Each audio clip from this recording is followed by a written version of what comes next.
Radio Cartaya 107.2 FM.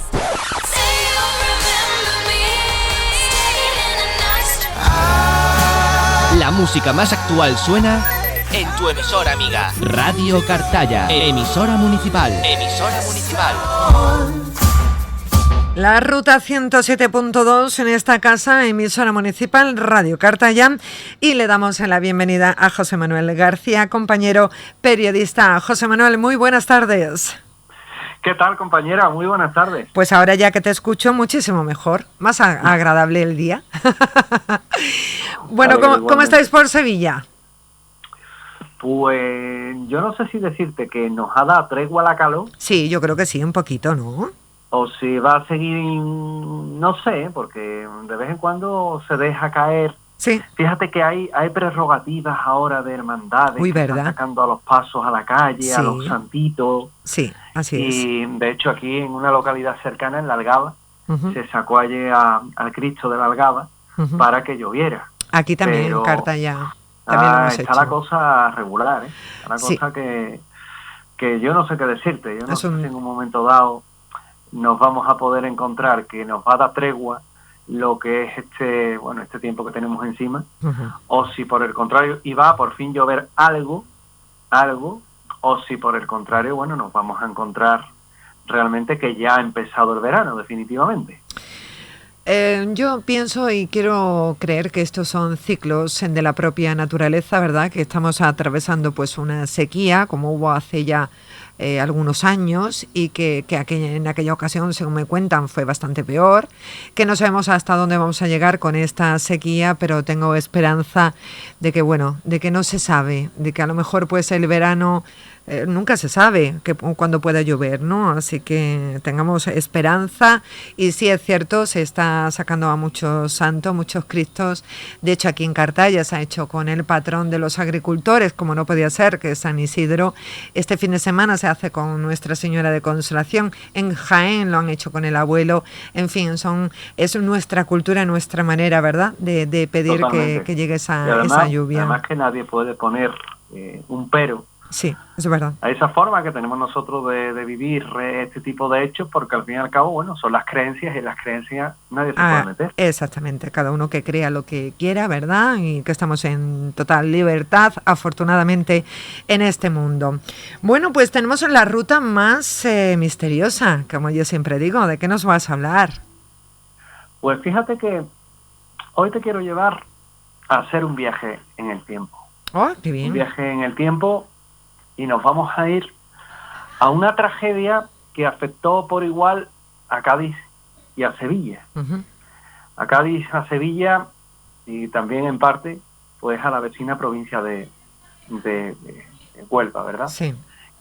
Quizás no solo en parte, sino que de una forma más abrupta, en Huelva se vivió lo que fue la tragedia ecológica de Doña Ana, debido a lo que fue el reventar de esa presa, de la presa de Boliden a Pirsa, y que afectó gravemente pues a todo lo que es ese entorno natural. Ocurrió en la madrugada del 25 de abril de 1998 en Aznalcóllar, en este caso en Sevilla, y fue uno de los mayores desastres ecológicos que ha vivido Huelva en su historia. La presa de residuos tóxicos de dicha localidad de Aznalcóllar, de lo que era la empresa sueco-canadiense Boliden a Pirsa, pues se vino abajo, se vio vencida por la presión, teniendo un contenido de sustancias, en este caso que eran muy nocivas, y que, al parecer, pudo haber sido originada por un supuesto corrimiento de tierra que generó que reventara. El muro de contención se resquebrajó y la ola tóxica, nunca mejor dicho, asoló toda la comarca para detenerse en los límites del Parque Natural de Doña Ana. No obstante, la filtración de este tipo de residuos a pozos de agua cercana, con ahora mismo la necesidad que tenemos de agua, pues hizo que muchos de ellos quedaran inutilizados y, por tanto, pues siendo también peligrosos, venenosos para la salud. Aparentemente el daño ocasionado al entorno natural fue mínimo, aunque todos los habitantes de esa zona saben y conocen perfectamente lo que son los mortíferos efectos de filtraciones tóxicas en los pozos de riego, en los cauces de abastecimiento fluvial, en todo lo que es el entorno de Doñana, y que hacen que realmente fuera una tragedia ecológica. El contenido de la presa, además, era, en teoría, residuos industriales pesados compuestos por mercurio, plomo, hierro, derivados del lavado de la pirita, y aparte de ello, se especuló con la posibilidad que también tuvieran residuos químicos tóxicos potencialmente activos procedentes del polo químico industrial de Huelva, que en suma era, junto con todo lo anterior, altamente peligroso y nocivo para la salud. ¿Pero qué tiene que ver todo esto con el misterio? Mucho, porque por aquellas mismas fechas, en la zona conocida hoy día dentro de la ufología nacional como el Triángulo Magnético, cuyos vértices estarían en las localidades de Gerena, Aznalcóllar y El Garrobo, pues nos encontramos que se habría producido una intensísima actividad ufológica a nivel de avistamientos. La primera noche, la noche de la rotura de la presa, un testigo que circulaba por la N433 hacia una pedanía de Aracena pudo observar a un misterioso objeto volador no identificado justo en los terrenos que ocupaba esta presa, en la localidad de Aznalcóllar. Se veía perfectamente ese fulgor y cómo subía o bajaba, y esa luz, pues evidentemente, era algo extraño sobre este entorno.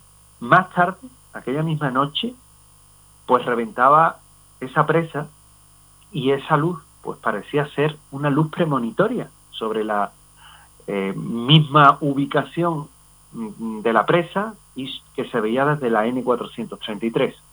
Al día 30 del mismo mes de abril, es decir, 1998, 4 testigos que se dirigían por esa misma carretera, por la N433, a la localidad onubense de Higuera de la Sierra, pues tenían y eran testigos de un avistamiento nocturno en el que Javier López o Lina Ramírez pudieron ver el misterioso vuelo de una formación de aeronaves de origen desconocido en dirección hacia el Garrobo, siendo precisa, detallada la observación, tanto que manifestaron poder ver lo que eran los orificios de las ventanillas. De las ventanillas de esas naves, claro. Todos los avistamientos fueron ratificados por ufólogos de la talla de, por ejemplo, Ignacio Bernaude, Joaquín Mateos Nogales, ambos ya fallecidos, y personas que han dedicado gran parte de su vida a lo que es investigar en profundidad el fenómeno OVNI en Andalucía. Se consultó con meteorología, con el Centro de Control de Vuelo de Sevilla, con el INTA, es decir, el Instituto Nacional de Técnicas Aeroespaciales, y además de todo ello resultó que todas esas vías de investigación en pro de buscar una respuesta lógica y racional a los avistamientos fracasaron. Hay que recordar que la misma noche de la rotura de la presa, ese testigo que circulaba por la N433 hacia esa pedanía de Aracena, que vio ese objeto volador no identificado en los terrenos de Aznalcóllar, pues manifestó que aquella luz se comportaba de una forma diferente a como lo haría un avión, recordando también que toda esta zona se encuentra en un corredor aéreo, en un corredor que es, en este caso, el que llega de sur a norte y el que facilita la entrada en la península ibérica desde África a los aviones que vienen del continente africano o de las Islas Canarias, también desde la zona de Madeira o de las Azores, y que evidentemente es muy diferente el vuelo de un avión a, por supuesto, lo que puede ser una observación como la que vieron los testigos. De aquellas pesquisas, tanto a meteorología como control de vuelo de Sevilla, control militar, que también se hicieron las oportunas y extraoficiales consultas, digo extraoficiales porque en la mayoría de los casos pues no te van a dar una información oficial y menos un control militar. Pero sí es verdad que uno se sirve de amistades para llegar precisamente a esa información que le interese. Y no había nada que pudiera explicar ese comportamiento de una luz que subía, bajaba, en el cielo siempre, a una altura que se podría tildar de entre los 150 y 500 metros de altura, es decir, no hay una grúa que pueda llegar a esa altura, ni mucho menos, y se concluyó con certeza que lo visto aquellas noches por los testigos fue evidentemente algo muy extraño, que no respondía a nada que se ajustara con las explicaciones tradicionales y racionales en cuanto a todo lo que son avistamientos de objetos voladores identificados, en este caso, algo que sí tiene una correspondencia con aquello que vemos en el cielo y que no sabemos lo que es, y simplemente no eran explicables desde un punto de vista científico, que solo cabía la posibilidad de contemplar la visita de esos extraños objetos voladores no identificados, justamente en unos momentos en los que este tremendo desastre ecológico, que no se puede tildar de otra forma, que luego se puede evidentemente poner paños calientes y decir que bueno, que no fue tan peligroso, que no fue tan nocivo como se creía, de lo nocivo o no, de la toxicidad o no. Los que trabajan de la tierra son los que saben perfectamente a qué punto y hasta dónde se llegó, y evidentemente aquello se entendió como una señal premonitoria que estaba haciendo uno de esos no identificados, uno de esos extraños objetos voladores no identificados, y que tuvieron su aparición aquella triste noche del año 1998 en un lejano ya mes de abril, y que siempre vamos a tener en la memoria. Hechos que han ocurrido en otras partes del mundo, como también ocurrió, por ejemplo, en el famoso apagón que se produce en Nueva York y que deja como evidencia esos extraños objetos volantes no identificados que estuvieron apareciendo pues justamente en los momentos previos al apagón, y que uno, cuando realmente alcanza a saber de todo ello, cuando uno alcanza a comprender mejor esa historia tanto en Nueva York como en Chicago, pues no puede menos que decir, bueno, ¿y por qué? ¿Por qué razón? Porque la verdad es que resulta sumamente extraño. Quizás ese apagón, los apagones de Chicago y de Nueva York, sean los más conocidos, pero también es muy desconocido que lleva aparejada la aparición de esos no identificados, la aparición de esos ovnis en una fecha que voy a recordar, fue el famoso apagón del 9 de noviembre de 1965 a las 5:15 de la tarde, cuando ya estaba anocheciendo, tal y como lo describe el New York Times, y las luces de la ciudad parpadearon durante un minuto, señales que pronto iba a haber un apagón, y la Gran Manzana quedó absolutamente a oscuras. A partir de ahí, bueno, pues todo fue el típico pillaje en una ciudad. Solo en Manhattan hay que recordar que hay más de 800.000 personas que, por ejemplo, quedaron atrapadas en el metro, y que ese gran apagón afectó a 30 millones de personas. 30 millones de personas. Se quiso ver una teoría de la conspiración, incluso involucrando a la antigua Unión de Repúblicas Socialistas Soviéticas, a la URSS.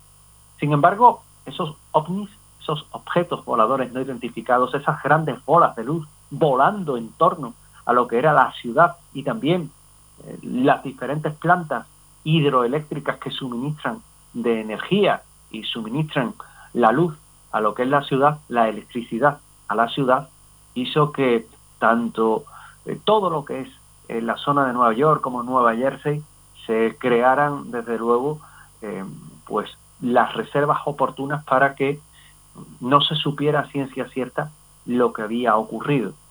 Para unos, bueno, pues dicen que fue un niño en New Hampshire quien habría golpeado un poste de la luz con un palo, y aquello provocó una avería en el interruptor que estaba en Canadá. Parece casi irrisorio que algo así provocara una caída eléctrica de esa magnitud. Pero lo cierto es que esos apagones luego se han producido en otros puntos del mundo, mismamente en la propia Nueva York, como por ejemplo en el año 1970 o en 1977, y donde también se vieron extrañas luces en el cielo, hechos, apagones, luces premonitorias, ovnis premonitorios que aparecieron justamente cuando se iba a producir una tragedia, en cualquier punto del mundo, en Estados Unidos, en España, y que siempre parece que llevan aparejado ese interés de esas naves, de esos no identificados que no sabemos lo que son, pero que sin embargo ellos parecen anticiparse a los acontecimientos y a nuestra forma de proceder. Qué historias, ¿verdad? Yo me quedo embobada escuchándote. Y la verdad es que sé que son muchas las personas que se quedan pendientes de ti, de lo que dices, de lo que cuentas, porque son historias impresionantes, ¿no? Fíjate, ayer tuve la oportunidad de, que no sé ni si debería de decirlo, pero bueno, de conocer a JJ Benítez, que para mí fue un placer, lo conocí en persona. Y ahora que estabas hablando tanto de OVNI, creo que fue uno de los primeros, ¿no?, que empezó en aquellos años, si no me equivoco, a partir del 72, que tuvo que ser, José Manuel, muy difícil en aquellos años hablar de este tema de los OVNIs, ¿verdad? Pues sí, la verdad es que sí. Porque si es difícil ahora, imagínate en aquellos años. Era difícil, y no solo era difícil, sino que también hemos de darnos cuenta, bueno, JJ Benítez, que yo tengo el placer también de conocerlo. Yo lo conocí ayer, una maravilla, de verdad, conocerlo, para mí un privilegio. De hecho está por Andalucía, está en Huelva, estuvo en Sevilla hace unos días. Sí. Él sabéis que también ha vivido en Cádiz, y que me imagino que le llevaría a la pista de los no identificados por Huelva, evidentemente. Sí. No, bueno, pero, no, me contó qué hacía por aquí, pero bueno, eso lo vamos a reservar porque es a título personal, ¿no? Pero que evidentemente, como te comentaba, bueno, pues sí es cierto que en su caso, bueno, te encuentras que un periodista que prácticamente deje lo que era la información de habitual, de sucesos y demás, y se dedique al fenómeno OVNI, es complejo, es complicado. Sí, es complicado. Porque es renunciar a lo que es la información, que normalmente se le llama información seria. Yo no estoy de acuerdo con eso, y se entra en un tema diferente, que es pasar ¿a qué? Bueno, pues pasar a lo que podríamos denominar como, fíjate, información más marginal, que era en la época. Claro, los ovnis eran absolutamente marginales. Era algo que sí pero no, es decir, tú podías manifestar tu gusto por los no identificados, pero indudablemente no era un trabajo serio. Es verdad. Creo que me explico además con claridad. Totalmente, sí. Muchísima gente lo calificaría de una palabra que no me gusta usar y no la voy a usar. Bueno, esa palabra que tienes en la cabeza, que tú también sabes cuál es. Es como si a nosotros, los que investigamos estas cosas, se nos hubiera ido la cabeza. Más o menos. Pero pues para nada, para nada. José Oye, eso pues justamente lo que te viene a reflejar que es el desconocimiento que hay de todo esto, ¿no? Yo creo que el miedo que nos da, yo creo que muchas veces el miedo que nos da a la humanidad, al humano, a unos seres tan insignificantes como nosotros, pues nos da miedo el saber que puede haber otros seres que sean mucho más inteligentes que nosotros, o menos, no sé cómo serán, pero nos da miedo. Yo creo que el miedo nos bloquea y nos hace ser, como algunas veces, pues un poquito que no nos deja ver más allá, ¿no? Es el miedo nos bloquea, Yo te podría decir que yo he luchado con eso hasta dentro de mi propia familia. Desde luego, me lo creo totalmente. Además, que no lo entendían, no lo entendían. Tú date cuenta que yo evidentemente, antes de dedicarme al mundo del periodismo, claro, pues evidentemente yo a lo que me dedicaba era jefe de una sección de un banco. Anda, pues sí que... es decir, bueno, era también director técnico de medios de pago en un banco. Sí, también pasan cosas paranormales ahí. Sí, ahí pasan muchas cosas de las que mejor no hablar. Pero es broma, que no se me enfaden los bancos, que sé que alguno nos escucha, que es una broma, Bueno, pero no es nada grave porque no estamos hablando mal de ellos. No, por Dios, no. Simplemente era mi ocupación anterior. Es curioso. Antes de llegar a este mundo, ¿no? Del periodismo. Cambio radical, paralelamente yo lo que hacía era que compaginaba mi actividad, en este caso, por la mañana en el banco, Sí. y por las tardes me dedicaba ¿a qué? Pues por las tardes me dedicaba al mundo del misterio, al mundo de la investigación paranormal. Un poco era un hobby, ¿no? Qué bonito. Es El verdad. problema de todo esto, pues que cuando llevas muchos años metido en esto, estudias esto, evidentemente la información te gusta, es una vocación, ¿verdad? Ya te digo. Tengo un profesor, un amigo, que de hecho ha sido decano muchas veces de la Facultad de Ciencias de la Comunicación, donde he tenido el gusto de dar la charla magistral a los alumnos que ya dejan la facultad. Fíjate que eso es un honor que a mí me ha cabido en varias ocasiones tenerlo, y les he dado a los alumnos que salían, pues bueno, esas indicaciones de lo que se van a encontrar ahí afuera, ¿verdad? Y que muchas veces no es tan bonito como uno lo piensa. De hecho, el periodismo es la única profesión que realmente en la universidad te dan unas nociones, pero que luego se aprende en la calle. Sí, es así. Sí, es totalmente. Algo que a mí, Ramón Raich, en este caso, yo no tengo por qué ocultar el nombre, Ramón Raich, es la persona a la que me refiero, pues me lo decía, ¿no? En aquellas charlas me decía, es curioso, porque esta es la única profesión que se aprende realmente a base de palos. Aquí te podemos orientar, te podemos decir cómo redactar una cosa, cómo queda mejor. Sí. Dice, pero luego es la calle la que te enseña, ¿no? Es verdad. Y la calle en este caso es la que a mí me ha enseñado, ¿no? Y la que muchas veces cuando yo salía y me decía, hay que ver, en vez de darse información seria, me decía en mi casa, ¿no? En vez de darse información seria, ahí persiguiendo a los ovnis. Muy típico. Bueno, mira, hoy día hago, entre comillas, información seria, porque muchas veces redactar noticias que están ocurriendo, pues se te caen los palos del sombrajo y se te saltan las lágrimas. Y hay muchas veces que solamente por desestresarme, mira, esta mañana, por ejemplo, te pongo el ejemplo, esta mañana llevo 7, 8 noticias redactadas. Uf. En una redacción no se para, ¿eh? No se para absolutamente en ningún momento. Que había una sala llena de redactores y se hacían 2 noticias al día cada uno.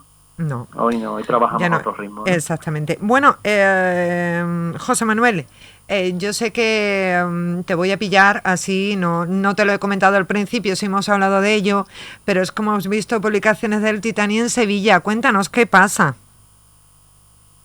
Sí, mira, me alegra mucho además. Venga. Porque, bueno, pues llega la exposición del Titanic, que está muy cerquita además de Huelva. Sí. Todo el vecino de Huelva, el amigo de Huelva que quiera venir, evidentemente aquí a Sevilla va a ser bienvenido. Siempre son bienvenidos nuestros amigos de allí. Y la exposición del Titanic que se inaugura mañana día 5 en el pabellón de la navegación en Isla de la Cartuja, que está abierto de lunes a viernes de 5 de la tarde a 9 de la noche, y los fines de semana y festivos, incluidos los domingos, de 11 de la mañana a 12 del mediodía y de 5 de la tarde a 9 de la noche. Es una exposición nueva, no tiene nada que ver con la que vino hace unos años, en 2012, no tiene nada que ver con aquella, es diferente. Y bueno, te puedo decir que hay mucho trabajo, hay mucho cariño puesto en todo esto. ¿Y qué podemos ver allí? ¿Qué es lo que a ti más te llama la atención? Pues mira, vamos a ver desde una maqueta inmensa del barco, inmensa del barco, maravilla, hasta trajes, enseres, instrumentos de música, vestidos, recreaciones, la sala Marconi, lo que había en las bodegas, un coche, el famoso coche de la película Titanic, también lo vamos a ver distribuido en todas las salas. Y que bueno, yo creo que todo el que sea amante de estos temas y quiera echar un buen día, pues oye, se puede acercar por aquí, por Sevilla. Esa es la oportunidad. Y va a tener por seguro que esta ciudad, que sabe tratar muy bien a los visitantes y a los amigos de otras provincias, pues que sepa que va a tener las puertas abiertas de la ciudad. Y bueno, allí pues la exposición, me imagino que los primeros días, como los últimos, van a ser los de mayor envergadura. Pero sí es verdad que de todo esto nos vamos a encontrar con algo muy importante, y es que hay una página, por si quieren sacar la entrada y no tener problema, que es www.expotitanic.com.es, y que de esa forma, bueno, van a poder sacarlo allí sin problemas de ningún tipo, van a poder disfrutar de la misma. La verdad es que yo invitaría a todas las personas que vayan. Yo, desde luego, sí quiero ir porque para mí significa este tipo de exposiciones pues un homenaje a tantas y tantas personas que fallecieron en ese barco, en el Titanic, el 14 de abril, y que creo que es merecido ese homenaje, ¿verdad?, a tantas personas. Claro. Sí, y es algo, yo creo que va más allá de lo que es una exposición. Es un tributo a ellos, no sé, es un recordarlos, ¿no? Y recordar lo que pasó, por desgracia, ¿no? Y la diferencia de clases sociales que también hubo en ese momento, en fin, que no está tan lejos de nuestra realidad de hoy en día, por desgracia. Y que, claro, no sé, creo que es algo que para mí es un homenaje a todos ellos, fíjate, y ellas. Claro, y además que no nos podemos olvidar nunca de esa tragedia, no, de todo lo que conlleva, de la elección que nos da. Exacto. Porque te puedes dejar o no llevar por la película, vale. Sí, claro. Vale. Pero la película conlleva más. La película tiene una lección moral. Sí, y es exacto. que somos mortales, somos humanos. Uh-huh. Y que no podemos hacer nada contra un terremoto o contra una gran desgracia. Y eso fue una desgracia en su día. Y fue totalmente un hecho que hizo que el ser humano se viniera abajo. Es decir, que comprendiera el lugar que ocupa en el mundo. Sí. Y que muchas veces no podemos subestimar el poder que tenemos. Que también es importante, que seamos conscientes de dónde estamos, a dónde vamos y lo que somos. Toda la razón. Bueno, tus seguidores que nos están escuchando, ¿dónde te pueden seguir? Bueno, a mí en mis redes sociales, en José Manuel García Bautista o en Bauti José Manuel García Bautista, en Twitter, @JMGBautista, de José Manuel García Bautista, JMG Bautista, y en garciabautista.net. Ahí os espero, o lo mejor, aquí, en Radio Cartaya, todas las semanas, para que Dios quiera. Oye, que un beso muy grande, que vaya muy bien la exposición, de verdad, te deseo todo lo mejor, que tengas mucho trabajo. Lo siento, pero eso es lo que te deseo, que tengas mucho trabajo y que te salga muy bonito ese trabajo. Muchísimas gracias, Isabel. Un beso. Te espero en la exposición del Titanic cuando vengas. Iré, por supuesto te llamaré, por supuesto que sí. Un beso, claro, hasta la próxima semana. Gracias. Gracias, besos. Radio Cartaya, 107.2 FM.